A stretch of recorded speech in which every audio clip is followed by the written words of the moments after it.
If humans fear death more than anything else, why is it that history reads like a catalog of self-inflicted slaughter? From the first tribal raids to modern drone strikes, our species has never truly stopped marching toward war. The weapons evolve, the ideologies shift, the uniforms change. But the ritual remains. Again and again, generation after generation, we step willingly into the fire. At first glance, this seems paradoxical. Survival is supposedly the deepest instinct. Yet entire societies, educated, rational, even enlightened, send their youth into battle with pride. They sing hymns to the fallen. They build monuments to the dead. They name schools, highways, and cities after those who never came home. This isn't just strategy. It isn't always necessary. It's something far older.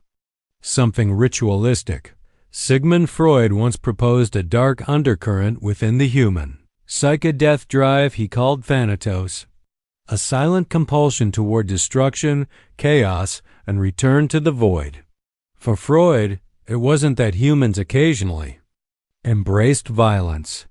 It was that violence offered a strange kind of relief, a catharsis, a psychological cleansing that language and logic could never fully explain. Carl Jung took it further. He believed war wasn't just a political failure. It was the eruption of the shadow, the repressed, denied, and unacknowledged darkness within the human soul. And when an entire culture represses its fear, its rage, its envy, that shadow eventually demands a sacrifice. History confirms this. In ancient Aztec society, human sacrifice was not an act of cruelty, but of cosmic duty.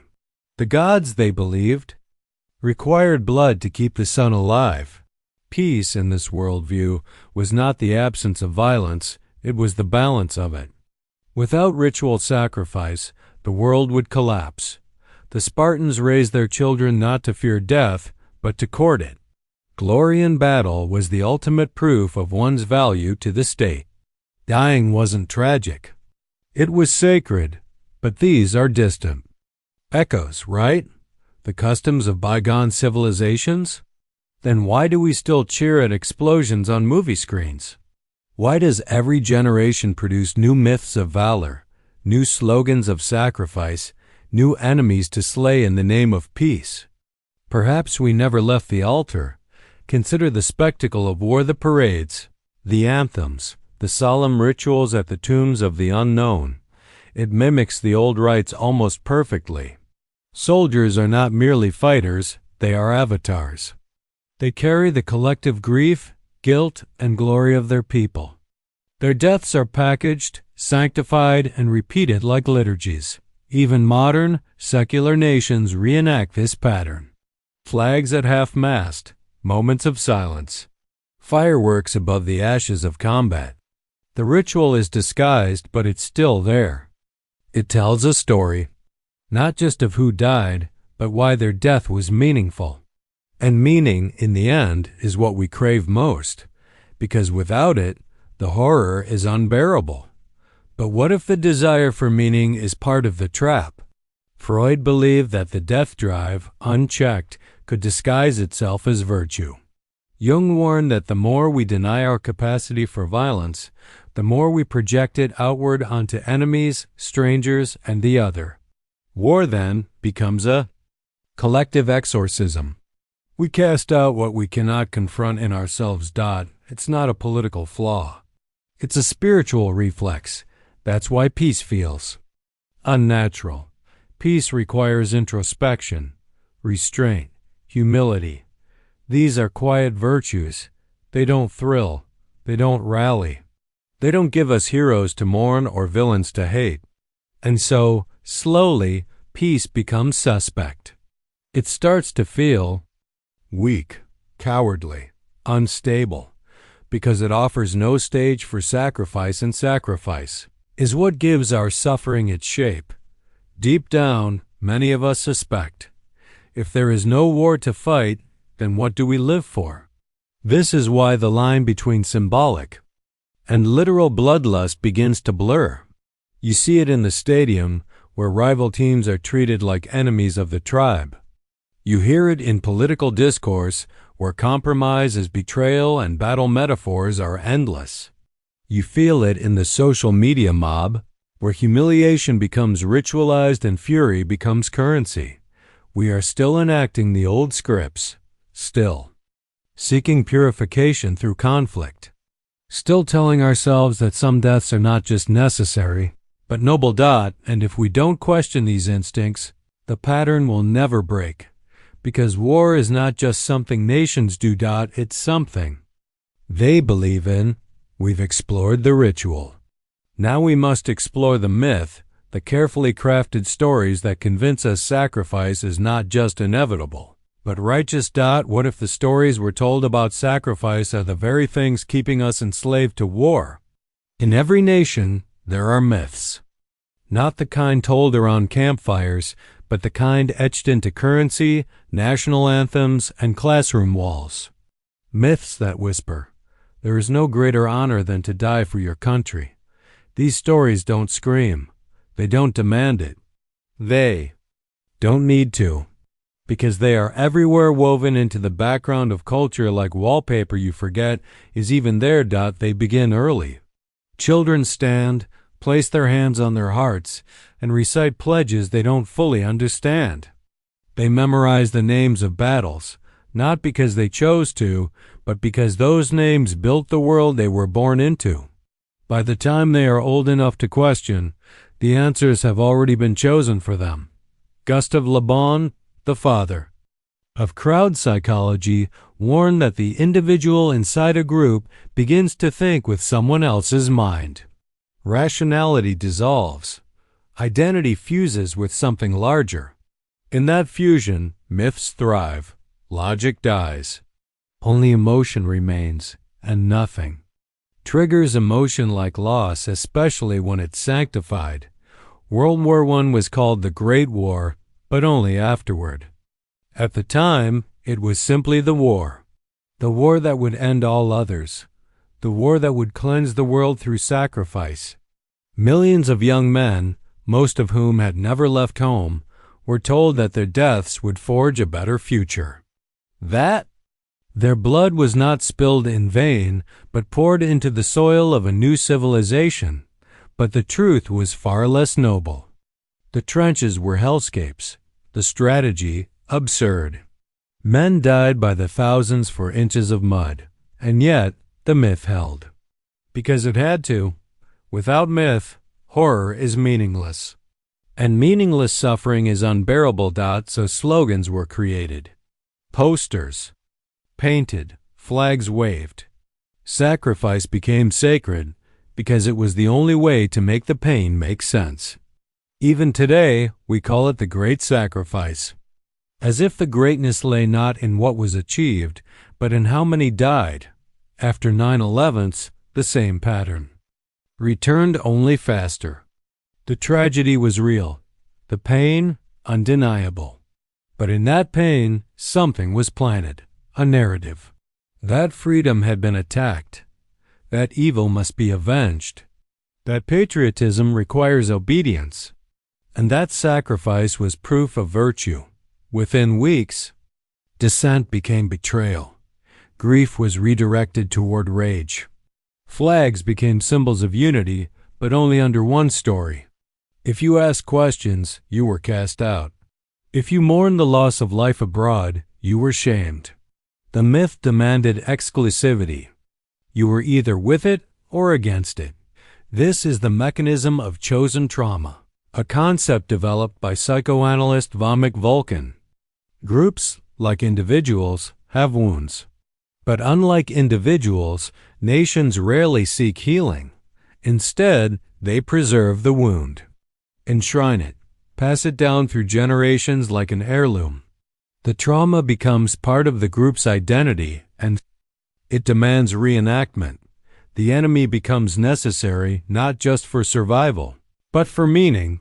Even in the most progressive societies, this pattern persists. Entire political ideologies form around who the enemy is: a dictator, a foreign ideology, a virus, a class of people. Once chosen, the enemy defines us. And once we define ourselves through an enemy, peace becomes impossible. Because peace would mean losing that identity. The noble war myth transforms not only how we see the past, but how we prepare the future. We raise children not just to live, but to be willing to die. We teach them about liberty, but not the cost of unquestioned loyalty. We wrap them in flags before they've learned what those flags truly mean. And so, beneath a mural of heroic soldiers, a new generation recites old promises, never knowing they are rehearsing the scripts of future funerals. This is the betrayal. That our loyalty has been used not to protect us, but to prepare us for sacrifice. That the stories we hold most sacred may be the very ones that keep us from seeing clearly, because myths are not harmless. They are weapons. And in the wrong hands, they become chains. So we ask again, who benefits from the myth? Not the soldier. Not the widow. Not the child who grows up without a father. The answer lies in power. The myth doesn't serve the people. It serves the architects. And they are the ones we meet next. What if war isn't born of chaos, but of design? We're taught to think of war as a tragic accident, a clash of interests gone too far, a failure of diplomacy, a breakdown of order. But what if war is instead one of the most carefully constructed products of civilization? History suggests that conflict is not always a failure of leadership. Sometimes it is the plan. In ancient Mesopotamia, kings would select a scapegoat, a prisoner or outsider, to take on the sins of the people. This scapegoat was ritually humiliated, exiled, or killed to restore cosmic balance. Society needed a purge, an outlet, a body on which to pin its guilt. Centuries later, we still follow the same ritual. But now, the scapegoats are nations, ideologies, races, religions. The sacrifice is no longer one body, but thousands. And the architects are not priests. They are presidents, CEOs, generals, strategists. René Girard, the French historian and philosopher, argued that human societies are built on mimetic desire, the unconscious imitation of others' wants. This imitation leads inevitably to rivalry, envy, and eventually violence. To prevent chaos, societies create mechanisms of release, rituals, persecution, and war. And when the tension grows too high, they identify an enemy, someone to blame, to fear, to destroy. This is not chaos. It is choreography, because nothing unites a fractured population like a common enemy. Nothing silences dissent faster than the fear of invasion. And nothing legitimizes authority more than the promise of protection. In times of peace, people ask questions. In times of war, they follow orders. Noam Chomsky called this manufactured consent, the process by which populations are guided subtly, invisibly toward conclusions they never realized were chosen for them. Through media, education, and cultural symbols, people come to believe that war is not only necessary, but righteous. The architects don't impose belief. They construct it. After World War II, the United States emerged as a superpower, but also as a war economy. Entire industries were now tied to defense. Entire cities depended on weapons contracts. The line between national security and corporate profit began to blur. War was no longer an emergency. It was a business model. The Cold War followed a decades-long arms race with a largely invisible enemy. Trillions were spent. Millions were mobilized. And yet, there was never a battlefield. Because the threat didn't need to be real. It only needed to be felt. This is the genius of the modern war myth. The enemy must always exist, even if imagined. Terrorism, communism, drugs, viruses, extremism. The words shift, but the logic remains. You are told that someone, somewhere, wants to destroy your way of life. And only sacrifice can stop them. The architects rarely appear on the front lines. They wear suits, not uniforms. Their weapons are narratives, budgets, sanctions, memos. They do not spill blood, they authorize it. And when the dust settles, they write the stories about freedom, about security, about heroism. They frame the sacrifice not as manipulation, but as meaning. But behind these myths sits a truth too uncomfortable for most to face, that many wars are not fought to solve problems, but to preserve systems. Systems that depend on fear, on enemies, on endless conflict, the empty throne atop. A mountain of skulls is no accident. It is the monument of a system that feeds on sacrifice while keeping its hands clean. And if you listen closely, you can hear the architects still at work stirring public opinion, shaping perceptions, choosing which lives are worth mourning, and which deaths can be justified, not with swords, but with pens. This is the betrayal that breeds rage, that the noble story of sacrifice may be a masterpiece of manipulation, that behind every war monument lies a ledger. That blood, too, can be monetized. And yet, the most disturbing part isn't how power manipulates nations. It's how it infiltrates individuals, how it reshapes the human mind to accept suffering as destiny. Because once sacrifice is internalized, once obedience is mistaken for virtue, the architects no longer need to enforce war. We enforce it on ourselves. Now we leave the halls of power and step into the battlefield of the psyche. What if the battlefield isn't out there, but inside our own minds? When we imagine war, we think of guns and uniforms, tanks and flags. We picture enemies on distant soil. But some wars are waged not between nations, but within identities. Not on foreign land, but within the structure of belief. Because to sustain a war, you don't need just weapons. You need willing participants. Not just soldiers who fight, but citizens who obey. And obedience begins in the mind. In the 1960s, psychologist Stanley Milgram conducted an experiment that would shake the foundations of moral psychology. Participants were instructed to administer increasingly severe electric shocks to another person whenever they answered a question incorrectly. The shocks were fake. The screams were acted. But the participants didn't know that. What Milgram found was chilling. The majority of people, under the direction of authority, continued to deliver shocks even when they believed they were causing intense pain, even death. Not because they were cruel, but because they had been taught that obedience was good, that following orders was the right thing to do.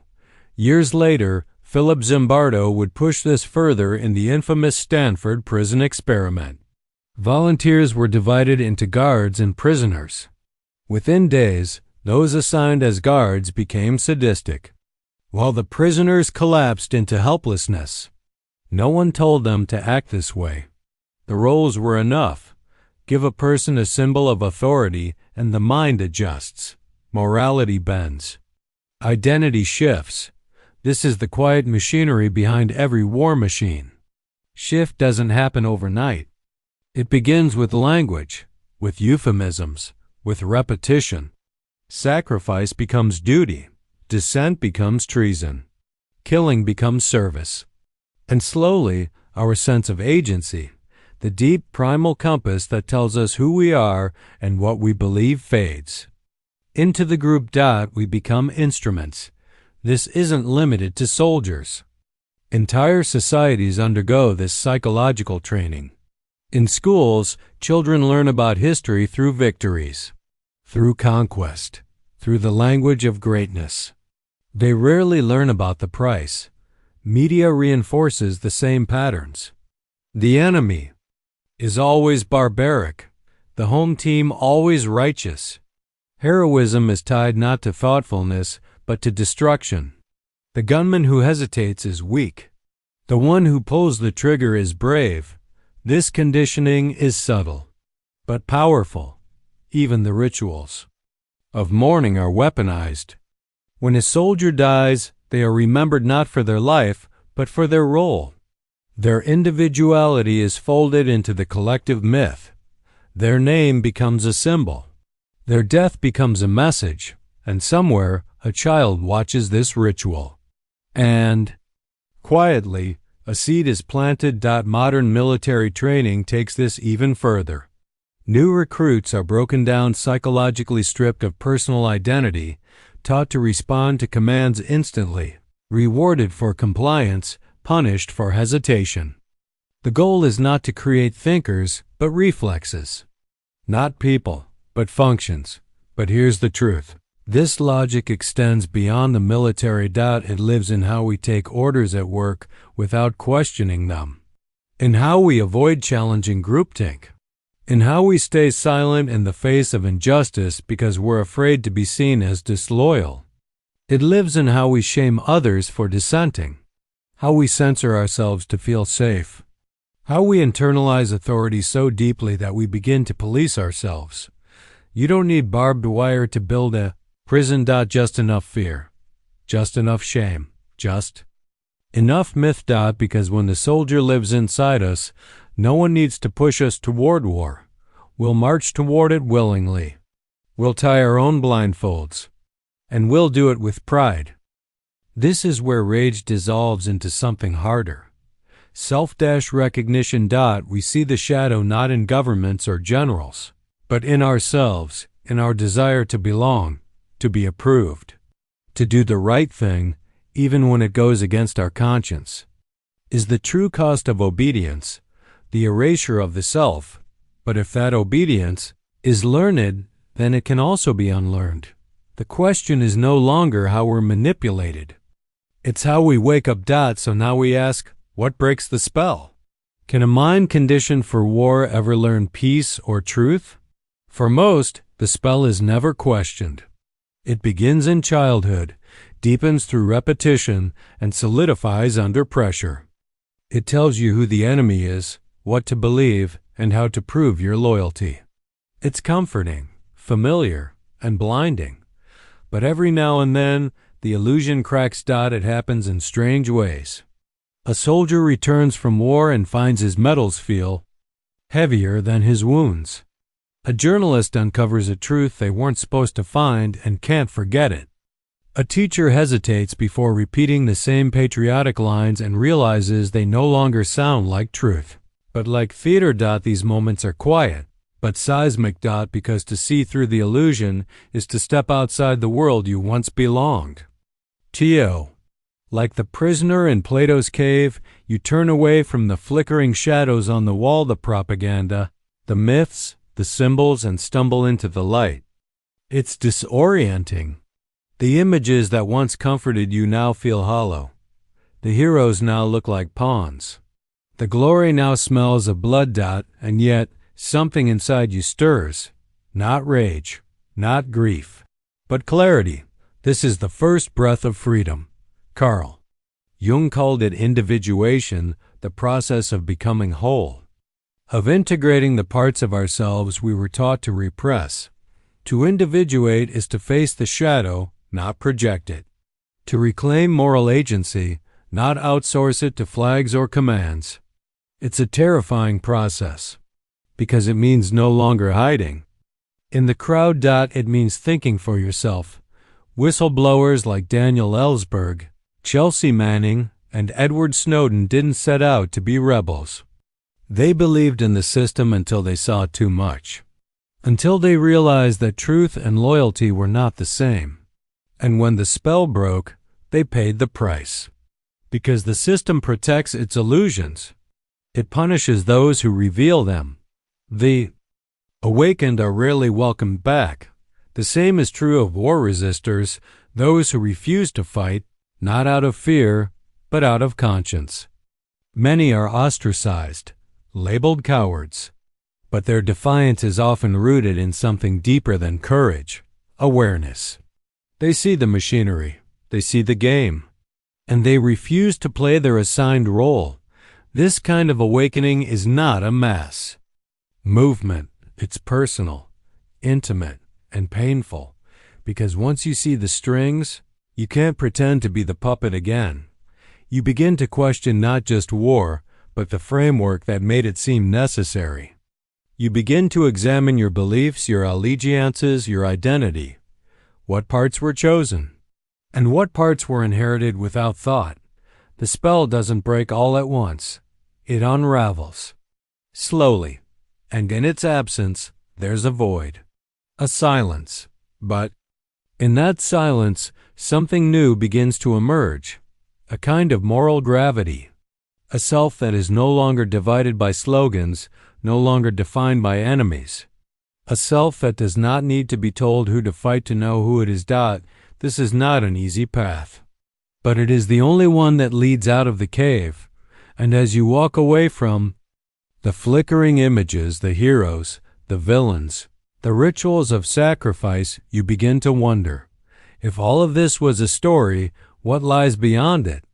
What would a world look like where we no longer define ourselves by what we're willing to die for, but by what we're finally ready to live for? Now we ask the final question. If we reject sacrifice, myth, and obedience, what do we become?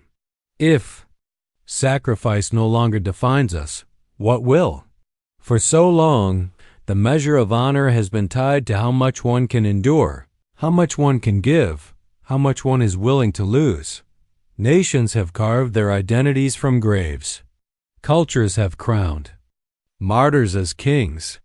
And we, the inheritors of these myths, are left asking a question that seems almost sacrilegious. What if we no longer needed to die to feel worthy of living? This isn't a call for naive utopia. It's not a dream of a world without conflict, but a vision of a world no longer addicted to it. A consciousness that has matured past the illusion that suffering is sacred and that enemies are necessary. There are cultures often marginalized or forgotten that never built monuments to war. Indigenous traditions across the Americas, Africa, and the Pacific held models of power rooted not in dominance, but in balance. Warriors existed, but their purpose was protection, not conquest. The highest wisdom was not how to destroy, but how to listen.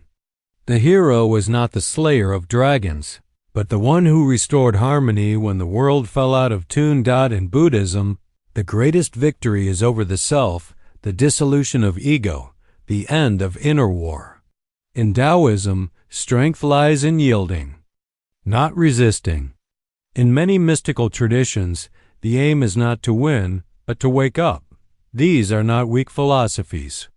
They are profound disciplines, because the deepest courage is not in running toward death, but in choosing life consciously, fully, and without illusion. For centuries, humanity has clung to the hero myth, the lone savior, the noble warrior, the one who sheds blood for a greater cause. But what if this myth has reached its end? What if it's time for a new story not of conquest, but of co-creation? Imagine strength not as control, but as presence. Power not as the ability to make others bend, but the clarity to stand without fear. Leadership not as domination, but as responsibility. Identity not as opposition, but as integration. In this vision, the sword is no longer the symbol of valor. The seed is because creation demands more of us than destruction ever could. It's easy to burn a village. It's hard to build one. It's easy to divide people. It's hard to heal them. It's easy to sacrifice. It's hard to stay, to tend, to grow. The warless state isn't peace enforced. It's peace embodied. Not the silence after violence, but the music that comes when we stop marching and start listening, and it begins within. The death drive, the myth of glory, the obedience to collective delusion, all of it must be brought into the light. We must see the war not as history alone, but as habit, as inheritance, as hypnosis. The old warrior stands at the edge of the battlefield. His sword is heavy, no longer glorious. He could march again, or he could stop. He lays it down. Not in defeat, but in choice. And where it falls, he plants something living. This is not a weakness. This is evolution, because the final act of power is not sacrifice. It is refusal. Refusal to repeat. Refusal to obey the old scripts. Refusal to make meaning through pain alone. So, what would we be without sacrifice? Perhaps, finally, human. Whole, awake, and free to build a world where we no longer die to prove we deserve to exist, because war begins in the psyche, and so does its end.